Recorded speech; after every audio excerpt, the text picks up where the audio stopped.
Bom dia, meus irmãos. Bom dia. A paz do Senhor. Amém. Muito bom estarmos juntos mais uma vez, né? Feliz Dia dos Pais para todos vocês, para todos nós, e parabéns a todos os papais que estão aqui conosco hoje, aqueles que nos acompanham pela internet. Quero mandar um beijo. No Brasil não é Dia dos Pais, né? Não, mas mesmo assim eu quero mandar um beijo pro meu pai. Chame, papai. Fique esperto aí, hein? Tô chegando. Irmãos, que manhã gostosa, que manhã abençoada, feliz. Nós somos uma igreja de família para família, né? Então, que bom que a gente tem as nossas crianças aqui conosco. Fazem barulho. Nós temos hoje famílias típicas e atípicas na nossa igreja.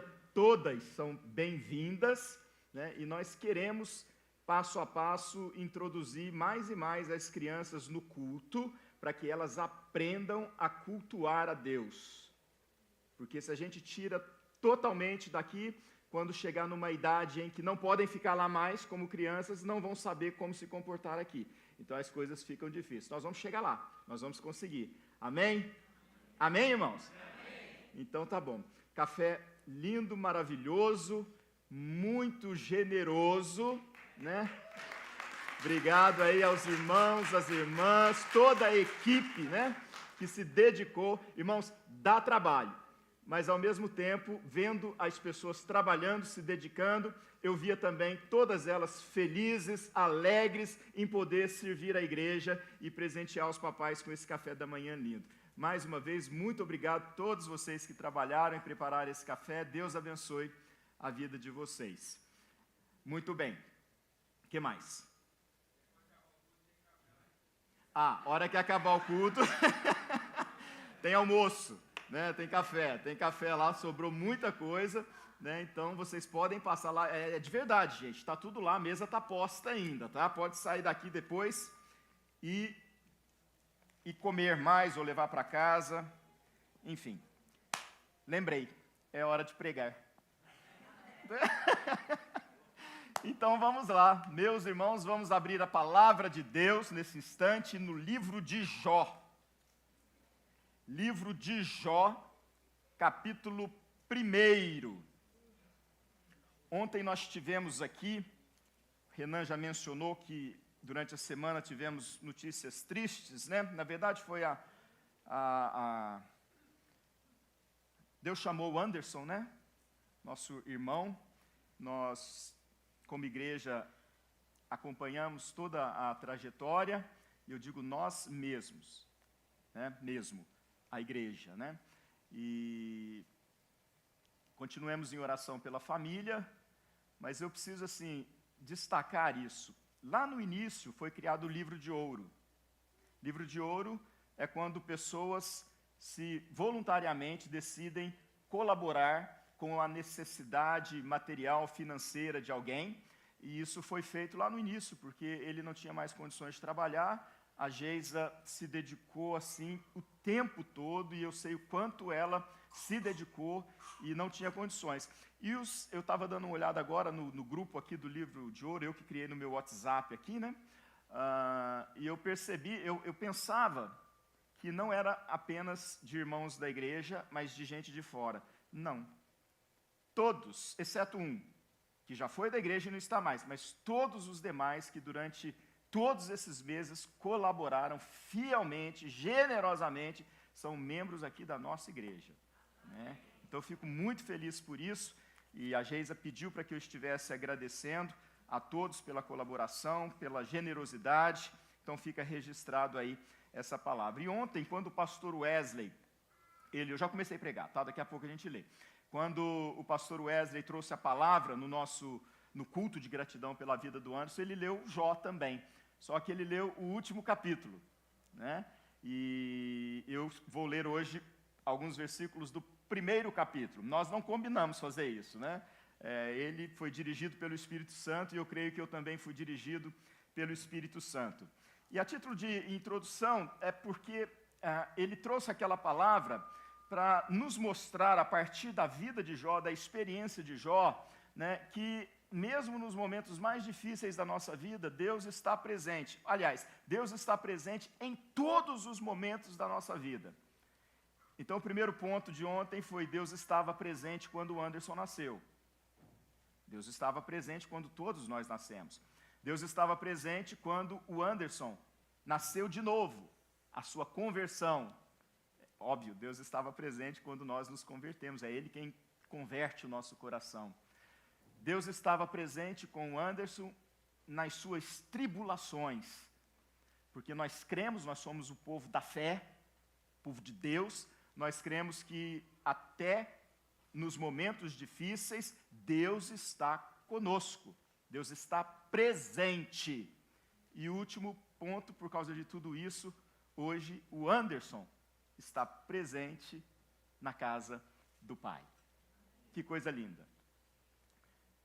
Tem aqui, minha irmã, tá aqui já, a aguinha está aqui, pode deixar, obrigado.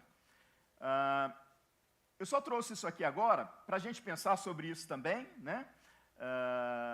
Mas a nossa leitura do livro de Jó sempre parte dessa perspectiva do sofrimento que ele teve que passar, das suas lutas, da sua provação, né?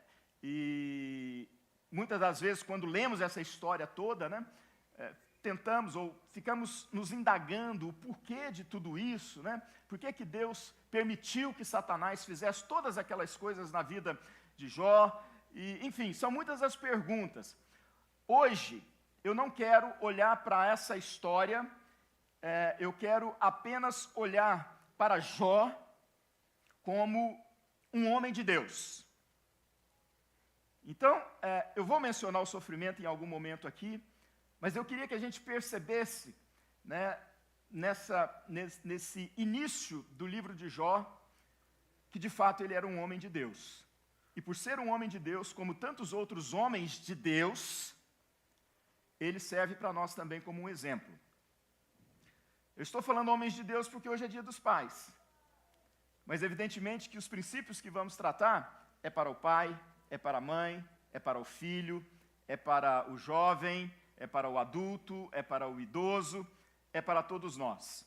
Então, eu queria convidar você a refletir comigo sobre essa história, porque certamente, você sabe disso, o mundo de hoje precisa de homens de Deus. O mundo de hoje precisa de mulheres de Deus.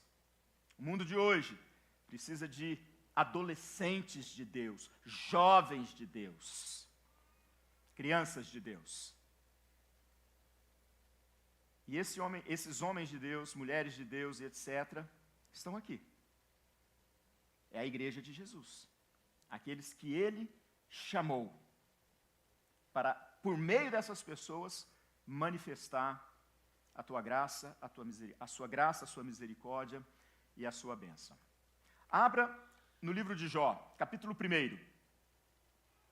Nós vamos ler apenas 5 primeiros versículos deste capítulo. Livro de Jó, capítulo 1, a partir do versículo 1. Diz assim: havia um homem na terra de Uz, cujo nome era Jó. Este homem era íntegro e reto, temia Deus e se desviava do mal. Nasceram-lhe 7 filhos e 3 filhas. Tinha 7.000 ovelhas, 3.000 camelos, 500 jumentas de bois e 500 juntas de bois e 500 jumentas. Também tinha muitíssima gente a seu serviço, de maneira que este homem era o maior de todos os do Oriente. Os filhos dele iam às casas uns dos outros e faziam banquetes, cada um por sua vez, e mandavam convidar as suas 3 irmãs a comerem e beberem com eles. Quando se encerrava um ciclo de banquetes, Jó chamava os seus filhos e os santificava. Levantava-se de madrugada e oferecia holocausto segundo o número de todos eles. Pois Jó pensava assim: talvez os meus filhos tenham pecado e blasfemado contra Deus em seu coração. Jó fazia isso continuamente. Que o Espírito de Deus ilumine nossa mente, para que possamos receber a palavra, entendê-la, possamos ser edificados, desafiados, porque é a palavra de Deus. Amém? Irmãos, esse texto que nós então lemos, essa história apresenta a figura de um homem chamado Jó. Ele é considerado um homem exemplar na sua fé, mas também na sua conduta. Por que nós podemos dizer isso? Porque o próprio Deus testemunha acerca dele. Não é o que os outros estavam falando sobre ele, não é o que ele falava de si mesmo, mas o que Deus falava sobre ele. No versículo 8, que nós não lemos, mas eu vou mencionar, Deus dá o seguinte testemunho para Satanás. Deus fala para Satanás. Nós conhecemos a história, sabemos que Satanás se apresenta diante do trono de Deus, Deus pergunta para ele de onde você vem, Satanás fala, venho de rodear a terra, e aí Deus pergunta, você percebeu no meu servo Jó? É Deus quem toma a iniciativa de falar com Satanás sobre Jó. E o que Deus vai falar para Satanás sobre Jó? Não há ninguém como ele na terra. Ele é um homem íntegro e reto, que teme a Deus e se desvia do mal. E esse trecho inicial do livro estabelece a base para os eventos subsequentes, aquilo que vem a seguir, eventos que a maioria de nós conhece, essa acusação de Satanás, a permissão de Deus para que o próprio Satanás tirasse coisas de Jó, sem contudo tocar-lhe em sua vida, ou tocar na sua vida, o seu tempo de sofrimento, os amigos e os conselhos dos seus amigos a ele, até que depois de tudo isso, Jó, com sua maneira de lidar com aquela situação, que o fez ficar conhecido como um homem muito paciente. É daí que vem essa questão, paciência de Jó. O seu comportamento diante do sofrimento com Deus e a atitude de Deus humilham Satanás, e Deus devolve e restitui, de certa forma, tudo que Jó havia perdido. De modo que no final da história, Jó vai dizer assim, lá no capítulo 42, versículos 5 e 6, antes eu te conhecia só de ouvir falar. Agora é Jó falando com Deus. Antes eu te conhecia só de ouvir falar, mas agora os meus olhos te veem. Por isso me abomino e me arrependo no pó e na cinza. Irmãos, vamos aprender algumas virtudes deste homem antes e durante o seu sofrimento. Mas essas 5 virtudes, essas 5 qualidades estão presentes nesses primeiros versículos que nós já lemos. A primeira afirmação que a Bíblia fala sobre Jó, então, é que ele era um homem íntegro. Jó era um homem íntegro. O que é integridade? O dicionário vai definir da seguinte forma, é o estado ou característica daquilo que está inteiro, que não sofreu qualquer diminuição. Fala de plenitude, de inteireza, característica ou estado daquilo que se apresenta ileso, intacto, que não foi atingido ou agredido. Essa é a definição, uma das, mas a ideia é essa mesmo do que é integridade. Aí a pergunta que a gente faz é o seguinte, mas o que é uma pessoa íntegra? Porque coisas podem ser íntegras no sentido de estarem inteiras, mas o que é uma pessoa íntegra? E a integridade de uma pessoa é uma conduta que se caracteriza por uma convergência entre palavras e ações. Palavras e ações e atitudes caminham juntas numa pessoa que é íntegra. Uma pessoa íntegra, ela tem uma conduta ilibada. Ela faz o que ela fala. Ela realiza de fato o que ela pensa. Ela é coerente e sempre está galgada pela ética e pela honestidade. Uma pessoa íntegra mantém a sua honra e se preocupa com isso. O que ela pensa se reflete no que ela faz com muita clareza. Mas aí vem uma terceira pergunta sobre integridade. O que a Bíblia está dizendo sobre a integridade de Jó? Jó era um homem inculpável. Ninguém poderia atacá-lo baseado nas suas atitudes, nas suas condutas. Não se encontrava nele nada de errado. Nada de errado havia na vida deste homem, no sentido de que ele era um homem moralmente são. Ele não devia satisfação para ninguém, ele não era prisioneiro de ninguém no sentido de ter feito algo imoral, e ele fica então nas mãos dessa pessoa. Não havia absolutamente nada que pudesse ser levantado contra a pessoa. Nós não estamos falando que ele não era pecador, irmãos, tá? Todos os seres humanos são pecadores, mas ele era um homem que zelava da sua honra, que zelava da sua conduta, ele era alguém inculpável, ninguém poderia se levantar, apontar o dedo para ele e falar de coisas erradas que ele fez na sua vida. Outros exemplos de homens íntegros que nós temos na vida, pelo menos na Bíblia, pelo menos dois. Noé é um deles. Gênesis capítulo 6, versículo 9, diz que Noé era homem justo e íntegro entre os seus contemporâneos.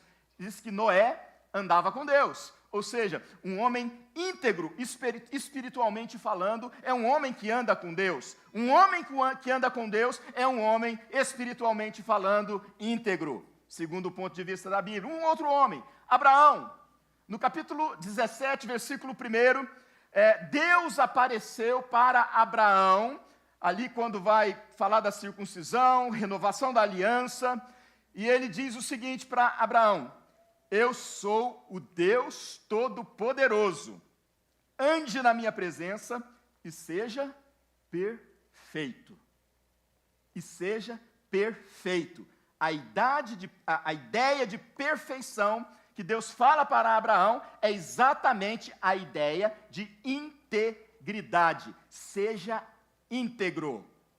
Se Deus está falando para que Abraão, um pecador como eu e você, ser uma pessoa perfeita, é porque isso é possível. Deus não mandaria seus filhos serem uma determinada coisa que é impossível de ser. Então, eu não quero que você olhe pelo ponto do pecado, porque somos pecadores, mas do ponto da seriedade com que eu trato a minha vida, que eu lido com as minhas atitudes, com o meu comportamento, o que pode ferir a minha integridade.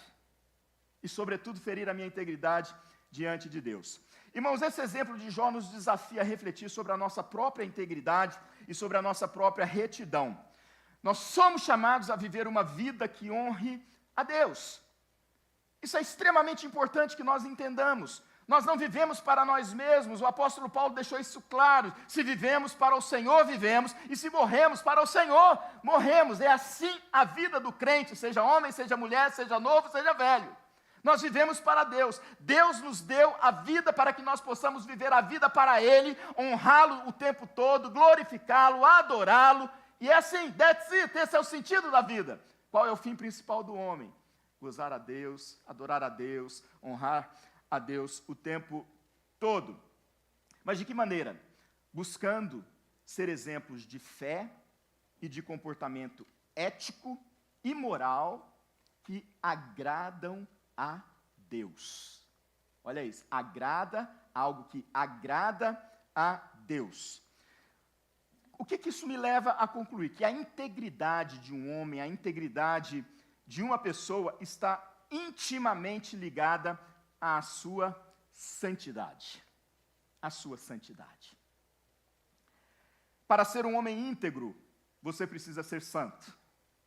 Santo no sentido evangélico, não no sentido católico, romano. De uma pessoa, de um homem, de uma mulher que se importa com os princípios do reino de Deus e os considera como sendo algo muito importante para ser vivido. Para ser considerado um homem de Deus, você precisa de integridade e de santidade. Jó era um homem íntegro. Jó era um homem que andava com Deus. Segunda virtude, segunda característica. O texto vai dizer também, vocês já leram o texto comigo, que Jó, além de íntegro, ele era reto. Reto. Retidão. anda de mãos dadas com a integridade. Parecem sinônimos, mas lá no final tem aplicações diferentes. O que a Bíblia está nos ensinando quando diz que Jó era um homem reto, é que Jó não se desviava dos padrões de Deus que ele conhecia, daquilo que Deus colocava para ele como ser a maneira certa de agir, de pensar, de falar, de viver. Deus era quem determinava como as coisas deveriam ser. Um homem de Deus, uma mulher de Deus precisa perguntar para Deus: Deus, como é que o Senhor quer que eu viva? E estas coisas, ou a resposta de Deus já foi dada nas suas próprias palavras na Escritura Sagrada. Vocês concordam comigo? Então, se nós conhecemos a Escritura Sagrada, se nós somos como aquele homem que é considerado um homem prudente, que constrói a sua casa sobre a rocha, esse homem, essa casa, vai permanecer inabalável. Muito bem, ele não era um homem instável. A Bíblia chega a mencionar pessoas que são instáveis demais e que são levadas de um lado para o outro. As circunstâncias, as situações vão determinando para onde essa pessoa tem que ir, o que ela tem que fazer. Ela não tem controle de si mesma. Ele era um homem estável, firme e perseverante diante de Deus. O que o princípio da retidão nos ensina, irmãos? O desafio está em você não negociar os seus princípios baseado no momento em que você vive. Princípios bíblicos, ensinamentos de Deus são inegociáveis. Não importa o momento da nossa vida, a circunstância em que nós estamos vivendo. Em outras palavras, se está tudo bem, fácil ser íntegro e reto. Mas se as coisas começam a desandar, eu deixo a minha integridade, eu deixo a minha retidão de lado e começo a desviar do caminho de Deus, dos padrões de Deus, dos próprios mandamentos de Deus, simplesmente para resolver a minha situação pessoal. Agora olhem só o que Deus falou para Satanás, depois de Satanás ter tirado os filhos e as riquezas de Jó. Porque quando Deus conversa com Satanás, Deus fala: você percebeu no meu filho, no meu servo Jó, ele é um homem íntegro, reto, temente a Deus, que se desvia do mal, né? Satanás fala para Deus: mas também com essa vida boa que você deu para ele, o que você queria? Quem não seria? E o medo de perder as coisas? Então, o que Deus fala? Vai e toca. Toca. Você não vai tocar na vida, mas toca nas coisas. Você pode tirar, vai lá e faz. E Deus dá permissão e Satanás vai e tira. Tira de Jó todos os seus bens, toda a sua riqueza, inclusive os seus filhos e filhas. E aí, lá no capítulo 2, versículo 3, mais uma vez Satanás vai e apresenta-se diante do trono de Deus, depois de ter tirado de Jó todas essas coisas, ou seja, Jó agora está na miséria. E aí Deus fala: você reparou no meu servo Jó? É a mesma pergunta. Não há ninguém como ele na terra. Ele é um homem íntegro e reto, que teme a Deus e se desvia do mal. Até aí tudo bem, não há novidade nenhuma, né? Mas agora nós estamos num cenário diferente. Jó não está mais com toda aquela prosperidade. Jó vive uma circunstância nova na sua vida, para pior, uma circunstância ruim, algo mal que aconteceu na vida dele. E aí Deus continua: ele ainda conserva a sua integridade, embora você, Satanás, me incitasse contra ele para destruí-lo sem motivo. Ou seja, ele era um homem íntegro, reto, com todas aquelas virtudes, quando tudo estava bem, quando a bênção de Deus era clara diante dos seus olhos. Mas de repente, parece que essas bênçãos foram embora, pelo menos as bênçãos materiais. Até na família, Satanás pôde tocar. E Deus, quando vai falar com Satanás de novo, vai dizer: apesar de tudo que você fez, de ter me incitado contra ele, sem ter motivo nenhum, ele ainda conserva firme a sua integridade. Irmão, ser reto diante de Deus é não permitir que as circunstâncias da vida decidam quem você é e o que você faz. Fazer o que é certo quando tudo está bem e continuar fazendo o que é certo quando nada vai bem. Essa é a postura correta de um homem de Deus, de uma mulher de Deus, do povo de Deus. Terceiro lugar, o texto diz, ele era íntegro, ele era reto, mas ele também era um homem que temia a Deus. Bom, Jó tinha não pouca, e essa é a ideia do temor de Deus aqui na vida de Jó, não pouca, mas muita, grande reverência por Deus e pelas coisas espirituais. Jó temia quebrar essas regras espirituais, morais, estabelecidas por Deus. Ele não brincava com isso. Ter o temor de Deus é exatamente isso, é não brincar com as coisas de Deus e levar tudo que Ele fala a sério. Então eu tenho que cuidar, para que eu não ignore aquilo que Deus está falando comigo, me ensinando. Por que Jó tinha esse temor todo? Porque Jó sabia que Deus é o vingador do mal. Então ele cuidava de evitar isso, optando sempre em fazer o que é certo diante de Deus. Por quê? Porque ele temia a Deus. Jó conhecia, provavelmente, a lei da semeadura, que o homem colhe aquilo que ele planta. Meus irmãos e irmãs, há situações na vida, no trabalho, dentro de casa, nos relacionamentos, etc., etc., etc., que fatalmente nós teremos que tomar uma decisão. E quando nós somos colocados numa situação como essa, que uma decisão é preciso ser tomada, como homens de Deus, mulheres de Deus, povo de Deus, nós precisamos decidir se vamos agradar a Deus ou se vamos agradar os homens.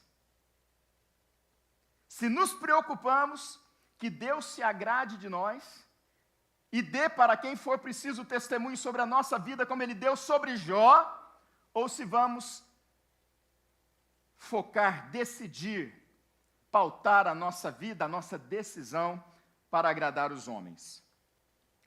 Livro de Atos, capítulo 5, Atos dos Apóstolos, Atos do Espírito Santo, está descrito ali como os apóstolos foram perseguidos pelas autoridades judaicas daquele tempo, do judaísmo. O sumo sacerdote e outras autoridades haviam proibido os apóstolos de falarem sobre Jesus, de pregarem o evangelho de Jesus, de anunciarem aquilo que eles tinham recebido de Deus, que é o próprio evangelho, e a ordem de ir por todo mundo e pregar o evangelho a toda criatura. De um lado, a palavra de Deus, a ordem de Deus. Do outro lado, a palavra do homem, de líderes religiosos, de uma religião em processo de falência. Vocês estão proibidos de falar o que Deus disse para vocês falarem. Vocês estão proibidos, sob pena de serem punidos e castigados. E qual foi a resposta que Pedro e os apóstolos, com ele, deram para aqueles homens? Simples. É mais importante obedecer a Deus do que aos homens. Se você quer ser um homem de Deus, quer ser reconhecido como um homem de Deus, como uma mulher de Deus, você precisa guardar isso no teu coração. Às vezes somos tentados a viver uma vida que agrade às pessoas. Não há nada de errado em agradar as pessoas, desde que agradar as pessoas não implique em desagradar a Deus. Se em algum momento, em alguma situação, nós somos colocados à prova, assim, lembrem-se da resposta de Pedro. É melhor, mais importante, obedecer a Deus do que aos homens. Irmãos, temer a Deus, como Jó temia, é permanecer firme na obediência, mesmo quando o mundo inteiro nos convida para fazermos o contrário. Então Jó era um homem íntegro, Jó era um homem reto, Jó temia Deus, e em quarto lugar, Jó se desviava do mal. Se ser reto, irmãos, é não se desviar nem para a direita, nem para a esquerda, mas seguir firme em frente, há momentos e situações na vida que teremos que nos desviar para fugir do mal que aparece no meio do nosso caminho. Essa é uma possibilidade de desviar. É quando o mal se manifesta. Jó era um homem, segundo Deus, que se desviava do mal. Mal é aquilo que Deus condena. Não é mal com U, porque aí nós estaríamos falando de uma pessoa que é má, ou o próprio Satanás que é mal. É o mal com L. Significam coisas, situações que são más diante de Deus. E devem ser entendidas por nós como coisas que são condenáveis. Mal é o contrário daquilo que Deus quer que façamos. Mal é você aderir ao que é errado diante de Deus, algo que nós conhecemos como pecado. Por motivo de vantagem pessoal, quem sabe por prazer sexual, ou por qualquer outra razão. Mal é querer ter para si aquilo que é do outro, seja a posição social do outro, seja o dinheiro do outro, seja os bens do outro, o poder ou a autoridade do outro, a mulher do outro, a família do outro. Então, meus queridos irmãos, todos nós que conhecemos a Deus e sua palavra, nós sabemos o que é mal, e como Jó, se queremos ser homens de Deus, mulheres de Deus, nós temos a obrigação, diante de Deus, de nos desviarmos do mal. Dizermos: Pai, eu não quero você na minha vida. Eu rejeito, porque eu sou um homem de Deus, porque eu sou uma mulher de Deus. Eu quero me desviar do mal. Muito bem, partindo para o final. A última virtude de Jó: ele era um homem reto, ele era um homem íntegro, ele era um homem reto, ele era um homem que temia a Deus, ele era um homem que se desviava do mal. E por último, Jó era um homem que não invertia valores. Queridos, hoje nós ouvimos muito falar sobre inversão de valores. Nessa polarização que vive o mundo hoje, os dois extremos, chamados de esquerda e de direita, né? Toda hora nós ouvimos isso, que parece que valores estão sendo invertidos na sociedade em que nós estamos inseridos. O texto diz que Jó era o maior de todos os do Oriente, ou ele era o maior de todo no Oriente, de todo o Oriente. O que isso significa? O que essa afirmação significa? Simples, está aqui no texto. Está falando que ele era um homem rico. Esse ser maior do que todos, aqui agora não está se referindo ao seu caráter, essas qualidades e virtudes. Está se referindo maior no sentido de um homem abençoado materialmente, um homem próspero. Ele era um homem muito rico, o mais rico da sua época. Ele tinha ovelhas, ele tinha camelos, juntas de bois, de jumentas, ele tinha muitos empregados. Ele era uma espécie de Elon Musk da época. Está comigo? Está comigo? Nada mal, né? Quem queria estar assim, hein? Ah, Deus. Mas é mais ou menos isso. Mas não obstante a sua riqueza, preste atenção nisso, e todas as bênçãos materiais que ele sabia que ele conseguiu por meio da bênção de Deus,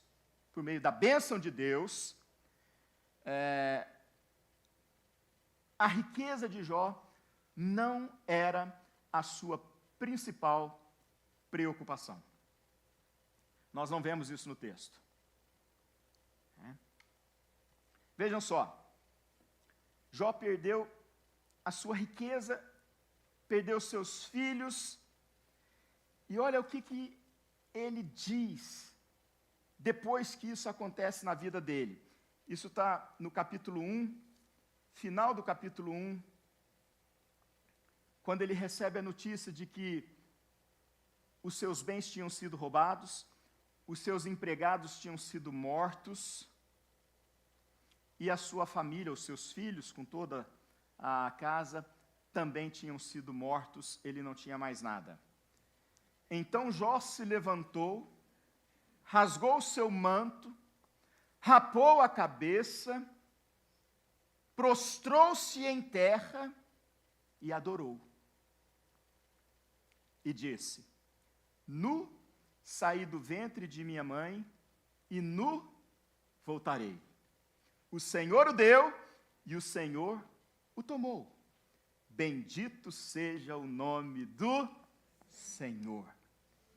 E o último versículo desse capítulo diz: em tudo isto, Jó não pecou, e nem, isso aqui é maravilhoso demais, irmãos, e nem atribuiu a Deus falta alguma. Não atribuiu a Deus falta alguma. Irmãos, então, diante dessa situação agora, Satanás vai mais uma vez diante do trono de Deus, e Deus fala com Satanás, porque Satanás vai argumentar, mas um homem faz tudo pela sua vida, se referindo à sua saúde física, era o que havia lhe restado. E Deus então permite, você pode tocar nisso também. Você pode tocar nos ossos, na carne. Você só não pode tirar a vida dele. Não pode tirar a vida dele. Irmãos, não foque agora por que Deus está fazendo essas coisas. Esse não é o nosso objetivo hoje aqui. O nosso objetivo aqui hoje é olhar para o exemplo de Jó. Tá certo? Então, aí o Satanás vai e toca. Tira a saúde dele. O texto demonstra, nós não lemos o texto todo, mas demonstra essa cena, essa situação, e diz que Jó, ele pegava um pedaço de caco, sei lá, pedra, alguma coisa assim, para se coçar, por causa das suas feridas. Esse homem, ele esteve frente a frente com a morte, mas não morreu. Quando isso acontece, irmãos, olha capítulo 2, versículos 8 e seguintes. Jó, sentado em cinza, pegou um caco de barro para com ele raspar as feridas. Então a mulher dele disse: você ainda conserva a tua integridade? Amaldiçoe o teu Deus e morra.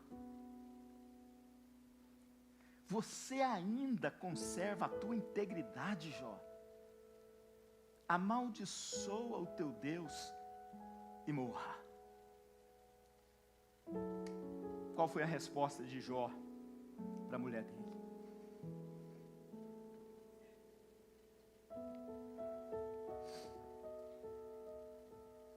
Você fala como uma doida. Você fala como uma louca. Irmão, você está sentindo aí o que é ser um homem de Deus? O que é ser uma mulher de Deus? Você foi chamado para ser um homem de Deus, pai. Você foi chamado para ser uma mulher de Deus. E Deus vai te sustentar em todos os seus caminhos. Todos os seus caminhos. Você fala como uma doida. Temos recebido de Deus o bem. Por quê? Não receberíamos também o mal?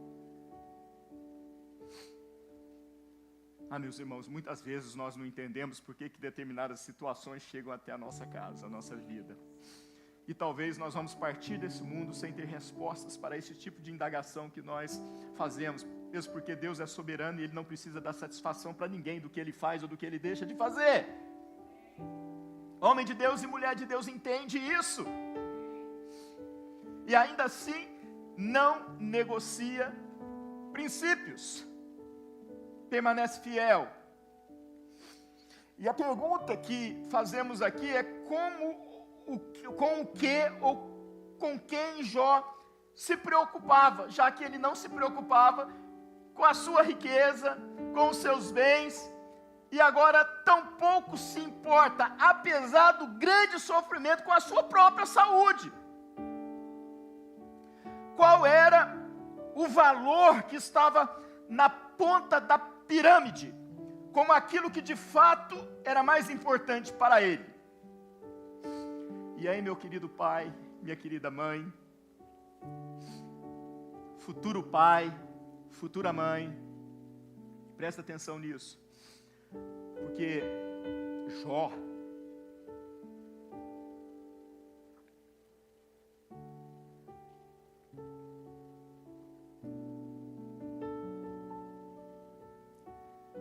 se preocupava com a vida espiritual da sua família, da sua casa. O texto diz que depois das festas que seus filhos faziam, Jó os chamava para os santificar. E olha como que ele fazia isso. O texto diz que ele se levantava de madrugada.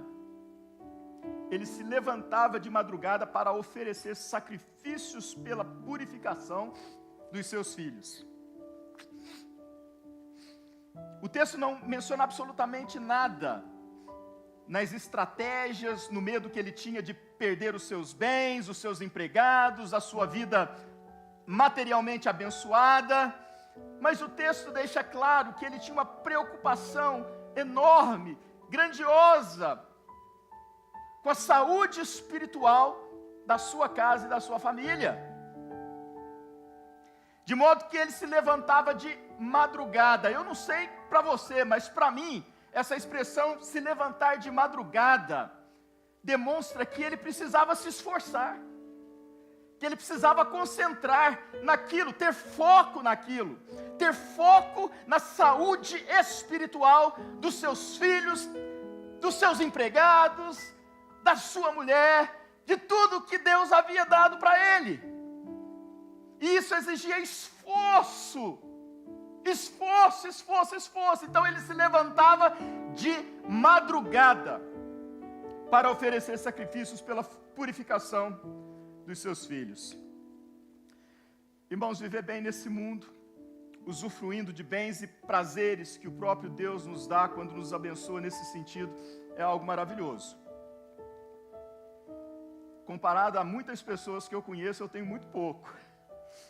Mas o pouco que eu tenho, Deus já alegra demais o meu coração. Eu falo, Deus, como o Senhor é maravilhoso, porque eu não mereço nada disso.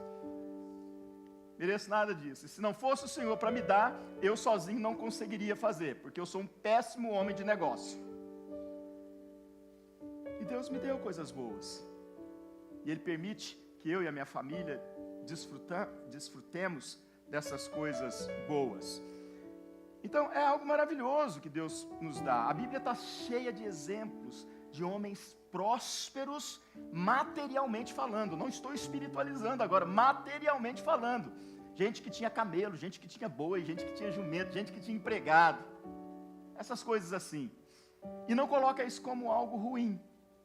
Não coloca isso como algo ruim, coloca isso como a bênção de Deus.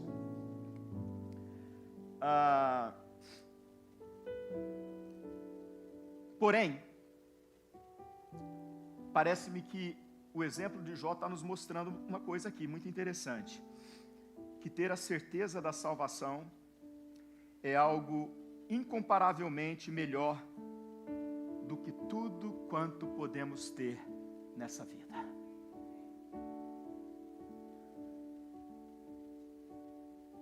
Você tem certeza da sua salvação?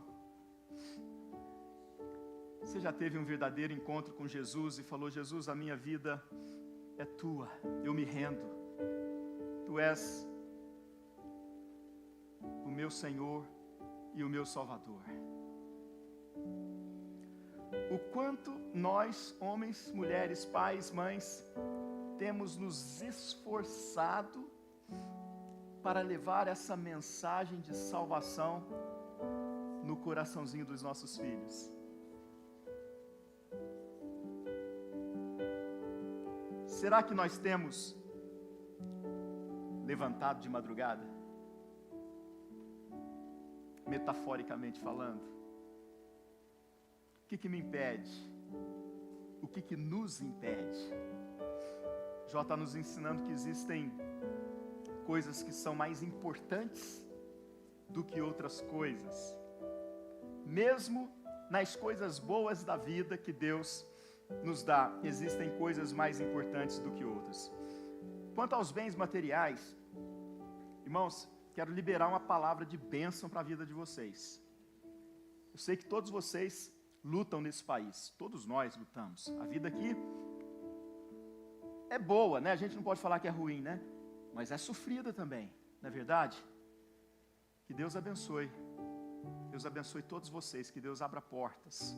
Recebe isso aí em nome de Jesus, que Deus abra portas na sua vida profissional, como empresário, como, sei lá, mesmo como empregado de alguém, que Deus abra portas e que Deus derrame, abra janelas dos céus e derrame bênção sem medida sobre a tua vida.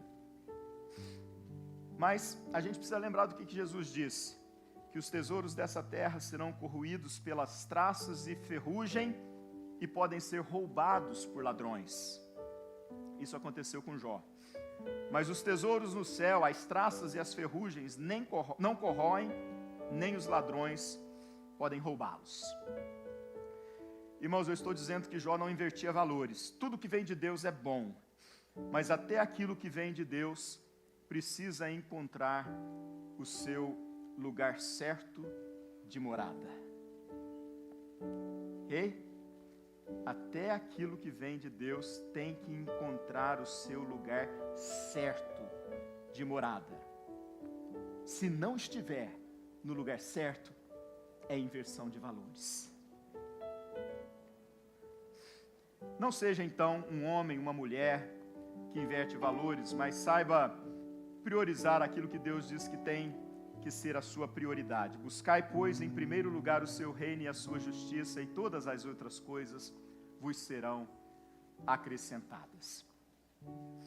Você precisa entender isso. Entendendo isso, você precisa praticar isso.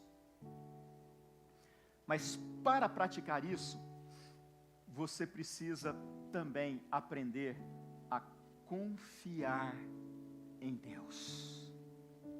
Maldito é o homem que confia no homem, mas bendito é o homem que confia em Deus. Irmãos, a mensagem de Deus para nós é essa. Eu quero ser um homem de Deus. Eu não quero envergonhar a minha casa. Talvez eu já tenha feito isso algumas vezes. Lamento muito se eu tiver que dizer muitas vezes. Mas eu sei que você quer também ser um homem de Deus, ser uma mulher de Deus. É possível. É possível. E esse é o chamado de Deus para a nossa vida. Para que sejamos íntegros, retos, tementes a Deus, nos desviemos do mal e jamais sejamos aqueles que vão à frente invertendo valores. Fique de pé, vamos ter um momento de oração nesse momento, nesse tempo.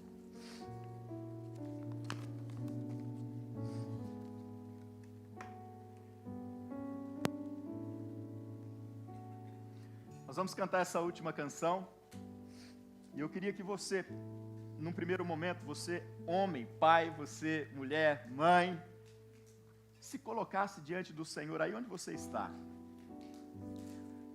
Talvez tem alguém aqui entre nós, é bem possível, somos muitas pessoas aqui, que esteja pensando assim: puxa vida, eu creio nisso, eu quero isso para a minha vida, mas eu pisei na bola.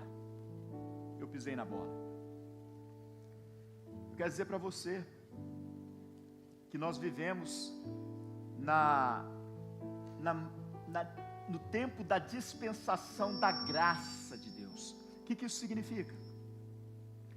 Que se você está pensando isso agora, Deus está dizendo para você: meu filho, você pode recomeçar a sua caminhada hoje. Basta você decidir. Basta você querer levantar de madrugada. Você está disposto? É o que eu mais quero. Deus está dizendo para a sua igreja hoje. Está pronto? Não? Então nós vamos cantar e você vai fazer essa oração onde você está. Depois que a gente terminar, eu vou convidar todos os pais presentes para que venham aqui à frente. Eu quero orar por vocês. Eu vou orar por vocês, por mim, que sou pai também. E nós vamos receber, vocês vão receber um presentinho que a igreja preparou para vocês. Vamos então louvar? Se o sol se pôr e a noite chegar, tu és quem me guia. Se a tempestade me alcançar, tu és meu abrigo. Se o mar me submergir, a tua mão me traz à tona pra respirar e me faz andar sobre as águas.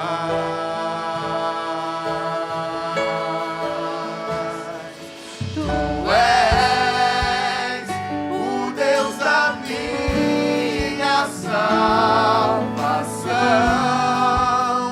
és o meu dono, minha paixão e minha canção e o meu louvor. Se o mar me submergir, a tua mão me traz à tona pra respirar e me faz andar sobre as águas. Tu és, declara que tu és, Senhor. Tu és o Deus da minha salvação, és o meu dono, minha paixão, a minha canção e o meu louvor. Amém? Sai do seu lugar então, você que é pai, vem aqui para frente agora. Vamos orar por você. Presta atenção, o que nós estamos falando aqui na igreja, aqui na mensagem hoje para a tua vida. Agora eu quero falar com vocês homens, que são homens de negócio, que saem para trabalhar. Sabe, você não precisa macular a tua integridade para ser bem sucedido nessa terra. Você não precisa deixar de ser um homem reto diante de Deus para você alcançar aquilo que você deseja alcançar para a sua vida, que é lícito. O que você quer para a tua vida? Você quer ter condições de abençoar a tua casa, de suprir as necessidades, de alegrar o coração dos teus filhos, não é isso? Isso é lícito. Deus nos deu os nossos filhos para que a gente cuide deles, mas em todos os sentidos. Não é necessário quebrar com a retidão. O que a Bíblia está nos dizendo, o que Deus está nos dizendo é o seguinte: vocês não precisam de caminhos estranhos aos padrões que eu estabeleci. Por quê? Porque vocês têm a minha bênção. Você está entendendo isso? Isso não é pouco, meus irmãos. Isso é muito. Aliás, isso é tudo que nós precisamos. Vocês não precisam usar de desonestidade. Isso é que o mundo lá fora faz, mas Deus fala para nós o seguinte: não vos conformeis com esse século, mas vocês, meu povo, transformai-vos pela renovação da vossa mente. Esse Deus que fala para a gente não se adequar, mas para a gente transformar com a nossa atitude, é o Deus que nos honra e nos abençoa. Ele cuida de nós. Irmãos, presta atenção uma coisa, eu não queria usar disso, porque pode parecer sensacionalismo, mas não é não. Irmãos, a gente tem que estar inteiro e certo diante de Deus. Olha o que aconteceu com o nosso irmão Anderson. Está entendendo isso? Está entendendo? A gente não sabe o que vai acontecer no dia de amanhã. A gente não sabe se amanhã uma enfermidade vai chegar na nossa casa. A gente não sabe se o que aconteceu com Jó pode vir a acontecer conosco. Em nome de Jesus, eu quero dizer que eu oro para que não aconteça, porque tudo isso é muito triste. Mas não eu. Quem disse foi o próprio Anderson. Antes de partir, eu estou em paz. Eu estou pronto para ir.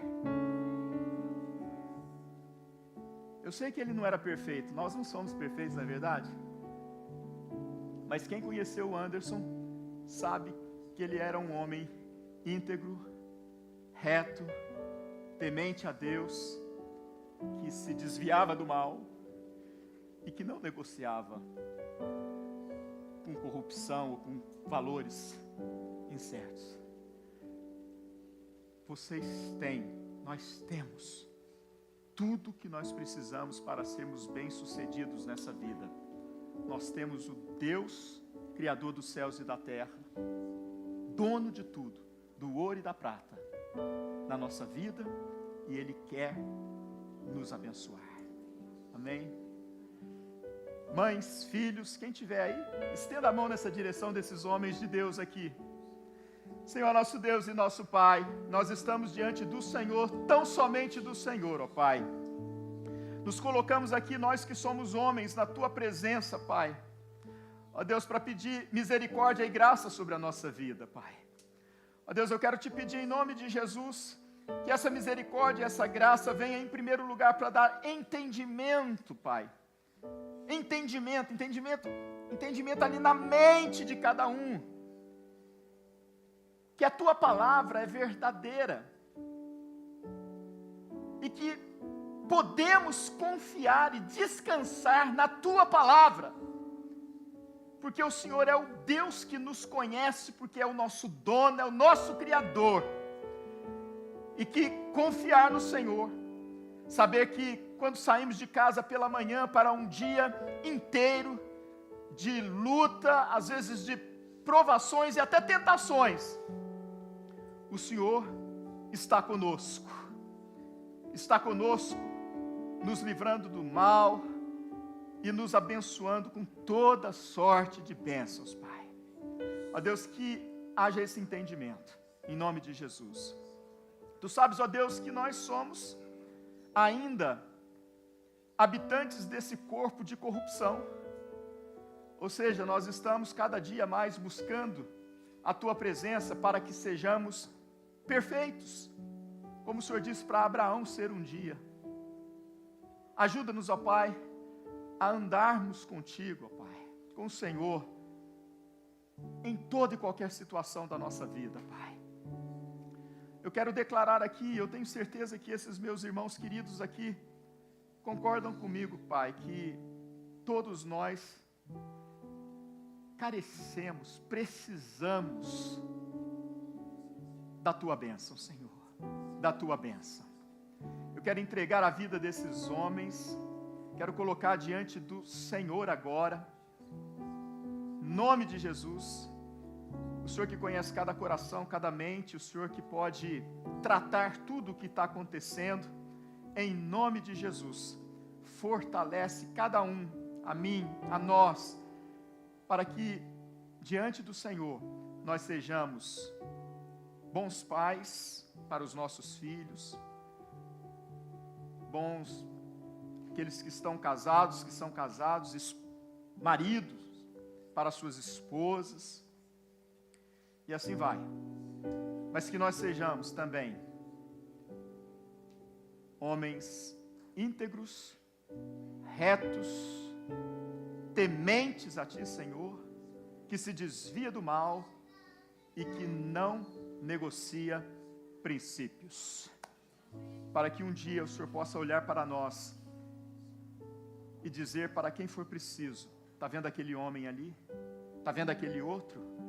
São meus servos, são meus servos, são meus servos, são meus filhos, que andam comigo, que andam na minha presença. Pai, é assim que eu oro, em nome de Jesus. Amém, amém e amém. Deus abençoe a vida de vocês. Vocês podem voltar para os seus lugares. Cadê o presente, irmãos? Tem? Está aqui. Vem aqui, gente. Espera aí, não volta não. Vem cá. Me ajuda aqui, pastor Tiago. Tem presentinho. Volta só depois que você pegar o seu presente. Quero mais uma vez desejar um feliz Dia dos Pais para todos vocês, para todos nós, né? Que seja um dia alegre, que seja um dia de muita bênção, de muita paz. É só uma lembrancinha, irmãos, para adoçar um pouquinho mais a vida de vocês, tá bom? Você que nos visita hoje também, queria dizer para você que você é sempre muito bem-vindo no nosso meio. Deus abençoe também a sua vida, Deus abençoe a sua casa, Deus abençoe a sua família, os seus filhos, se você os tiver. Muito obrigado pela sua presença no nosso meio, por você ter escolhido esse dia tão especial para celebrar, para comemorar conosco aqui na Igreja Nova Esperança. Irmãos, a nossa igreja é tão bonita, que às vezes eu fico perguntando assim, como é que tem gente que consegue ficar longe da nossa igreja, né? Então você que conhece gente que está longe da nossa igreja, você tem que ser um porta-voz aí da igreja e dizer: meu irmão, minha irmã, vamos voltar lá para o nosso cantinho, vamos voltar lá para a nossa família. Amém? Glória a Deus. Tem algum aviso, Renan? Está tudo na bênção? Amém. Essa semana nós temos o Forever Youth quarta-feira às 7 horas, nós temos também o New Hope Bible quarta-feira, nós temos também o New Hope Casa, que são os grupos pequenos familiares. Se você não participa, está perdendo, pode nos procurar e perguntar onde tem um grupo perto de você. Meus queridos, aqui comigo agora, ó. Amém, amém. De pé, todo mundo de pé, vamos encerrar. Um bom domingo para vocês. Que a graça do nosso Senhor e Salvador Jesus Cristo, o amor de Deus, o nosso eterno Pai, a consolação, a força e o poder do Espírito Santo estejam sobre todos, hoje e para todos sempre. Amém, amém e amém. Feliz domingo.